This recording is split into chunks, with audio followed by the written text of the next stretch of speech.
UK businesses are spending far too much money on their office supplies.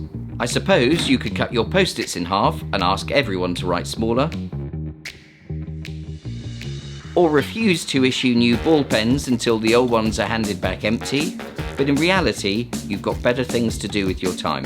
Here are my 5 tips to help you save money on your office supply spend. Tip number 1, switch to better value brands.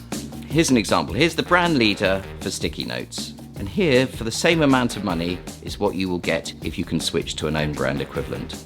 Tip number 2, get your supplier to do the heavy lifting. Get in touch with your supplier and make sure they provide you with a detailed report showing everything you've spent. As part of this audit report, ask your supplier to provide up-to-date pricing on everything you're buying and identify all of the items where there is a cheaper own brand alternative available. And you'll be amazed when you look at the final numbers how much money you can save. Tip number 3, put in some controls at the point of order.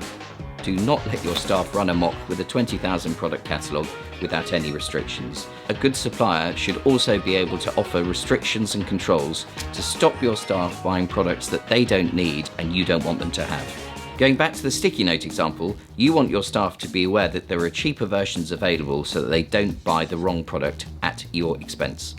Tip number 4, be vigilant. I heard a story of one company paying for toner cartridges for printers that they didn't own. Most employees are honest, but you have to be vigilant, and it is no bad thing for the staff to know that the spend is being looked at every month. See where the money's going. You have the opportunity with a report from your supplier to understand exactly what is being purchased by every department within your business. And finally, just think about this for a moment. If you picked your office up and tipped it upside down, what other products would fall out that perhaps could be incorporated into your spend with your office supplies company at a better rate than you're paying at the moment? If you look around your kitchen and your washrooms, there are products in there that are supplied day in, day out by office supplies companies. Products that you wouldn't consider to be office supplies related. To recap, tip number 1, switch to better value brands. Tip number 2, get your supplier to do the heavy lifting for you. Tip number 3, make sure you have ordering controls in place. Tip number 4, be vigilant. Tip number 5, make sure you have chosen a supplier that can scale up as you grow your business. You need to ensure that the delivery and logistics performance is the same at every one of your offices. Thank you for listening.